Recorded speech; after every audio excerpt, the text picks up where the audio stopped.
Hello, I am Ian, and this video is about the symbolism in the Trevi Fountain and the fairy tale Goldilocks and the Three Bears. So what we're doing here, what's the meaning of life? Where do we come from? Are we alone in the universe? Is there a God? Is there life after death? The answer is we live in a created reality. There's a creationary source, and the Creator has created this universe in order to explore thought. And the earth is an experiment to create one of our bodies. Our bodies are the technology, the ghost in the machine idea, or an energy being in a body. Or, to expand on that statement, this solar system is an experiment in a full physical reality. The rest of the universe would be termed as semi-physical. It means there's more options for change here. And the end goal of this solar system is that is it possible to create a vessel like one of our bodies in a full physical reality? So that's what it's all about. So it's all about the inner workings of our bodies, the human body, the human condition. It is all about us. And the evidence that supports that statement, that the earth's an experiment to create one of our bodies, it's quite literally everywhere. It's kind of hidden in plain sight, but it's in the message or the meaning that's in the symbolism that's carved into stonework in buildings, statues, monuments, fountains. It's in fairy tales, nursery rhymes, Christmas carols, old and new folk tunes. There's many a film tells a similar story. And it's in the language, it's in the names we call people and places. So, we've got two nervous systems. One moves the muscles, the red stuff, and one does the sensing and feeling, the white stuff. The white stuff's the facial web, the connective tissue. If you magnify the white stuff, you find it's fluid-filled tubes full of water, carrying light information around our bodies like fiber optic cables. So we are experiencing our physical body through that system. So the energy being that we are surrounds our body, enters our bodies at 7 points up the spine, runs through this connective tissue, which is fluid-filled tubes full of water, which is wrapped around all of the muscles. So it's an action and reflection system. You move it here and you experience that feeling here.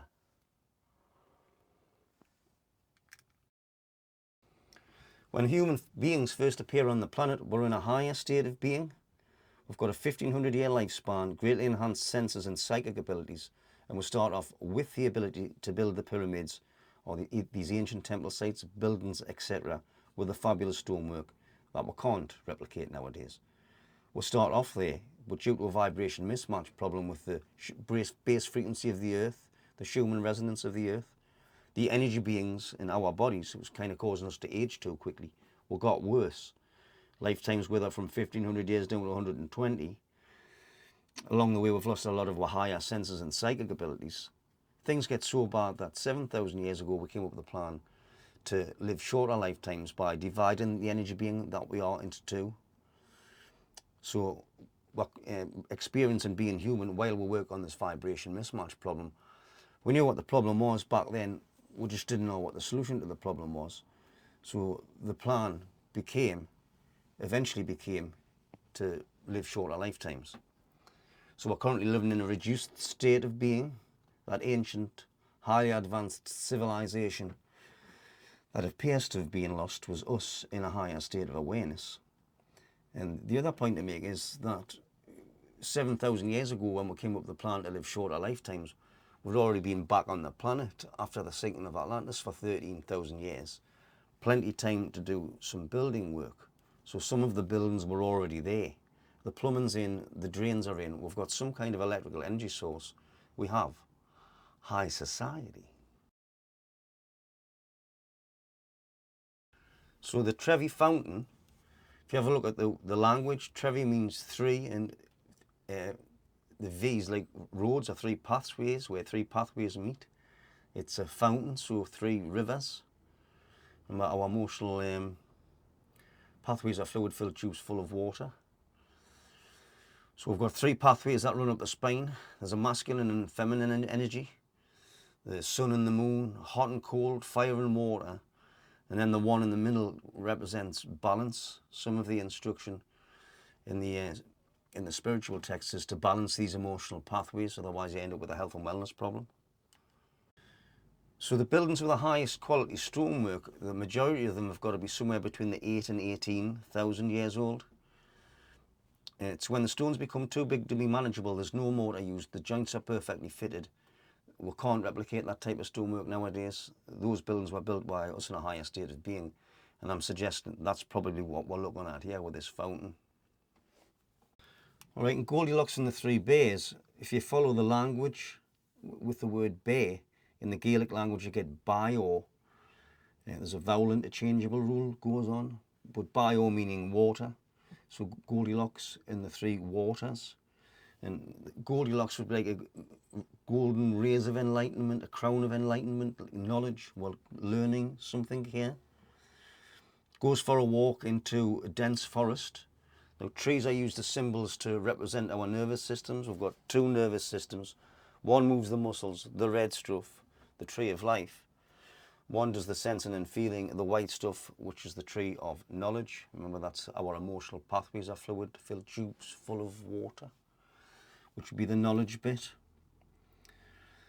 Anyway, goes for a walk into a forest. Goldilocks goes for a walk into a forest and finds a house owned by three bears. Well, a house is another name for either the energy being that we are, a place where the energy being that we are lives, which is our bodies.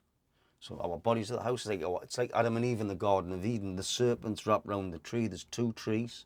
The tree of life, the red stuff, and there's the tree of knowledge, the white stuff. The serpent represents the energy being that we are. And our bodies are the garden. So we're in the forest, in the trees.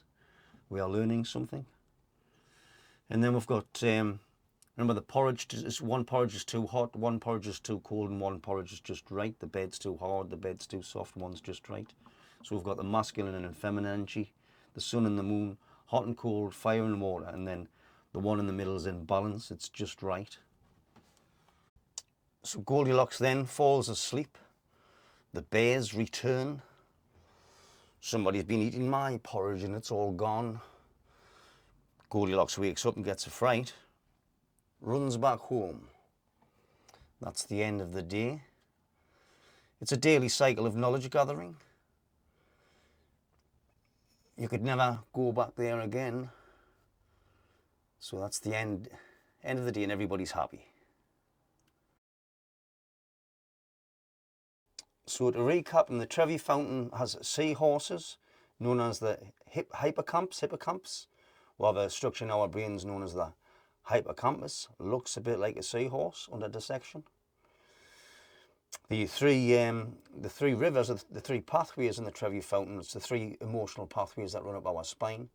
Same as the three bears in Goldilocks. And the three bears, and the house is another name for a place where the energy being that we are lives. Well, you know in the Wizard of Oz how Dorothy's house is in a vortex. Spirituality, spiraling vortex. I would have said the religious cross is the symbol of two sets of counter-rotating spiraling vortices set in 90 degrees to each other. Spirituality, spiraling vortex.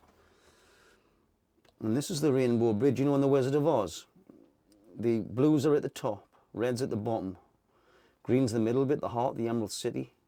All things come from the heart and must return to the heart. Home is where the heart is. So you put on your red shoes and you click your heels 3 times. 1, 2, 3. Follow the yellow brick road back to the Emerald City.